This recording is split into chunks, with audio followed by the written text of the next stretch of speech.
And we often see this as people get older, Jonathan Lemire. I read your article, and I think you're so right.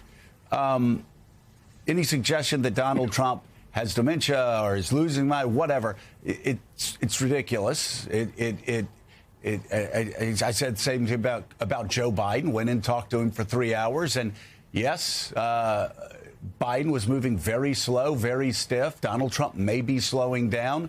But I think what we're really seeing here, and what I really pulled from your article, is that for the president who's about to turn 80 this next month, for a president who has always been erratic, as he turns 80, we are seeing some diminished capacities with anybody who would turn 80.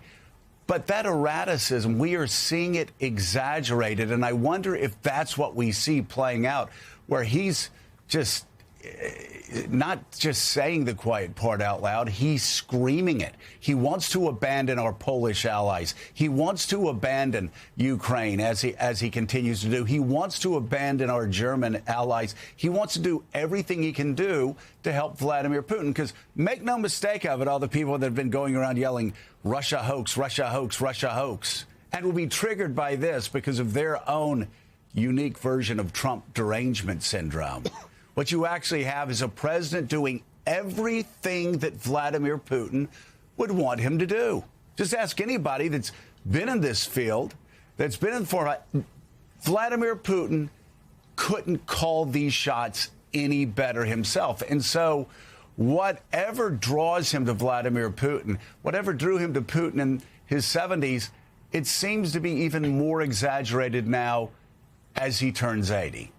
Yeah, we can dig into my piece as the morning goes on. But one thing that really struck me is that there was so much conversation about Joe Biden aging, in part because Joe Biden so visibly changed. He got quieter. He got sort of smaller. It seemed like he was frailer. And while Donald Trump, he still physically sort of looks the same. Yes, there are the bruises on his hands, and yes, he falls asleep frequently now in the Oval Office. But he's a big person. He's a big presence, and he's loud. And that has allowed him to skate past accusations that he might be, in fact, aging or declining. But what's really here, and people I've talked to suggest that as he has aged, he has even less and less of a filter. Now, let's be clear. Donald Trump has never been one for self-censoring, but he is someone who now is more purely himself as he ages. It's disinhibition. There's whatever pops in his head, he says, and he also relies more and more, as you just said, Joe, falls back on these instincts, one of them being reflexively sort of deference to strongmen, whether that is Xi Jinping in China. We saw that on vivid display last week, and certainly for a decade or more, what we have seen with Vladimir Putin. And there really is no other reason for this. As Michael just laid out, and as David has laid out, as you and I talk about on the show